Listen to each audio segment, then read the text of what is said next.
সকলোকে knowledge school চেনেলটোলৈ স্বাগতম জনালোঁ। আমি 12টা কুৱেশ্যনছৰ পুনৰ 20টা বহুত ইম্পৰ্টেণ্ট কুৱেশ্যন লৈ আমাৰ 5 নম্বৰ ভিডিঅ'টো আগবঢ়াব ওলাইছোঁ। ভিডিঅ'টো আপোনালোকে আৰম্ভণিৰ পৰা শেষলৈকে চাই থাকিব। আহকচোন আমি ভিডিঅ'টো আৰম্ভ কৰোঁ। আমাৰ প্ৰথম কুৱেশ্যনটো হৈছে who was popularly known as the frontier Gandhi. Frontier Gandhi হিচাপে তলৰ কোনজন ব্যক্তিক জনা যায়? তো ইয়াৰ অপশ্যনসমূহৰ ভিতৰত শুদ্ধ উত্তৰটো হৈছে খান আব্দুল গফৰ খান। মই আপোনালোকক খান আব্দুল গফৰ খানৰ বিষয়ে ইম্পৰ্টেণ্ট দুটা কথা কৈ দিওঁ। খান আব্দুল গফৰ খান আছিলে এজন স্বাধীনতা সংগ্ৰামী। তেখেতে মহাত্মা গান্ধীৰ অহিংস নীতিৰে ব্ৰিটিছৰ বিপক্ষে যুঁজ দিছিলে।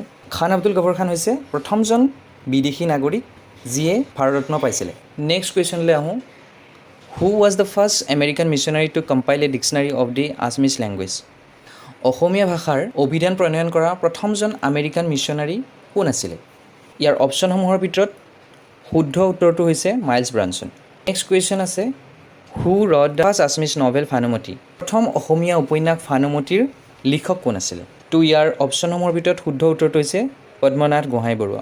Next question the directive principles of state policy has been adopted from the constitution of which country.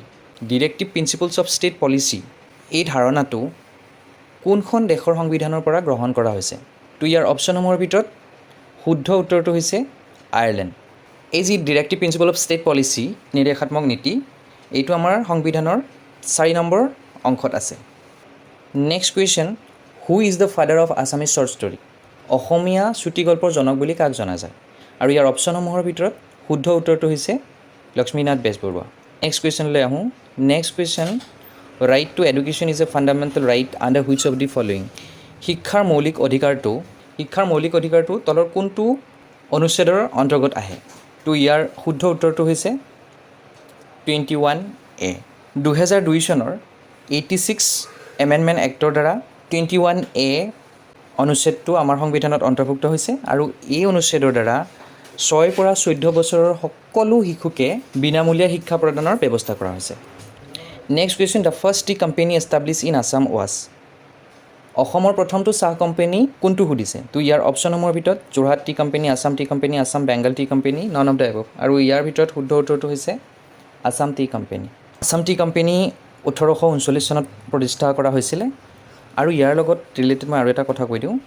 Charles Alexander Bruce আছিলে আমাৰ টি ইণ্ডাষ্ট্ৰীৰ father. Rajiv Gandhi Khel Ratna award was launch in the year.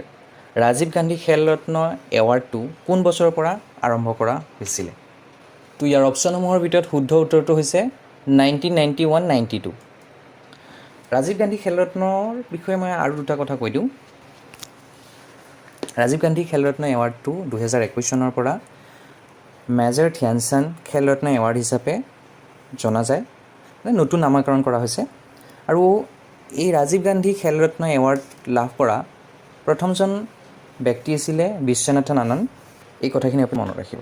Next question the Yandabo treaty was sign in 1826 between. Yandabo সন্ধি স্বাক্ষৰিত হৈছিলে। এই অপশ্যনসমূহৰ ভিতৰত শুদ্ধ উত্তৰটো হৈছে East India Company and Burmese. East India Company আৰু বাৰ্মিজৰ মাজত 1826 চনত ইয়াণ্ডাবু সন্ধি স্বাক্ষৰিত হৈছিলে। Next question who was the last independent Ahom king. আহোমৰ শেষৰজন স্বাধীন ৰজা কোন আছিলে সুধিছে। তো ইয়াৰ অপশ্যনসমূহৰ ভিতৰত শুদ্ধ উত্তৰটো হৈছে চন্দ্ৰকান্ত সিংহা। নেক্সট কুৱেশ্যনলৈ আহোঁ। The term secular was added to the preamble of the constitution of India. Secular টাৰ্মটো কোনটো সংশোধনীৰ দ্বাৰা আমাৰ সংবিধানত সন্নিৱিষ্ট কৰা হৈছে? তো ইয়াৰ অপশ্যনসমূহৰ ভিতৰত শুদ্ধ উত্তৰটো হৈছে 42nd এমেণ্ডমেণ্ট। নেক্সট কুৱেশ্যনলৈ আহোঁ। Which of the following state has the second highest লিটাৰেচি rate. তলত উল্লিখিত কোনখন ৰাজ্য দ্বিতীয় সৰ্বাধিক সাক্ষৰতাৰ হাৰ পোৱা যায়? তো ইয়াৰ অপশ্যনসমূহৰ ভিতৰত শুদ্ধ উত্তৰটো হৈছে মিজোৰাম। নেক্সট কুৱেশ্যনলৈ আহোঁ। Give me blood and I will give you freedom who said this. Give me blood and I will give you freedom এই কথাষাৰ কোনে কৈছিলে? তো ইয়াৰ অপশ্যনসমূহৰ ভিতৰত শুদ্ধ উত্তৰটো হৈছে Subhash Chandra Bose. Next question what is the full form of UPI। UPIৰ সম্পূৰ্ণ নামটো সুধিছে। তো ইয়াৰ অপশ্যনসমূহৰ ভিতৰত শুদ্ধ উত্তৰটো হৈছে ইউনিফাইড পে'মেণ্ট ইণ্টাৰফেচ। UPI 2016 চনৰ 11 এপ্ৰিল তাৰিখে লঞ্চ কৰা হৈছিলে আৰু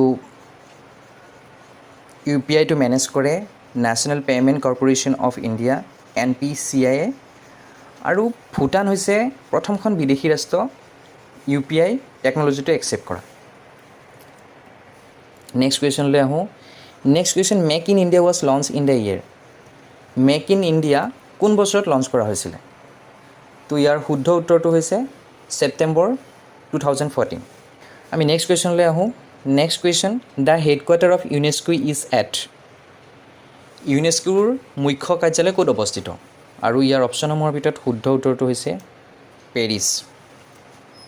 ইউনেস্কোৰ ফুল ফৰ্মটো আপোনালোকে জানি থ'ব, United nations educational, scientific and cultural organisation. আৰু ইউনেস্কো এষ্টাব্লিছ হৈছিলে 1945 16 নৱেম্বৰত আৰু ইয়াৰ টোটেল সদস্য ৰাষ্ট্ৰ হৈছে 195। আমি নেক্সট কুৱেশ্যনলৈ আহোঁ। Next question, which state is called the rice bowl of India. ভাৰতৰ কোনখন ৰাজ্যক ৰাইচ বাউল অফ ইণ্ডিয়া বুলি কোৱা হয়?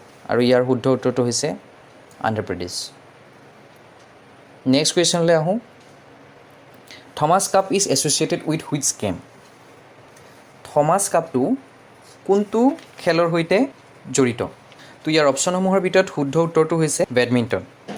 থমাছ কাপক আমি ৱৰ্ল্ড মেন্স টিম চেম্পিয়নশ্বিপ বুলিও জানো আৰু 2024 চনৰ চেম্পিয়ন হৈছে চাইনা।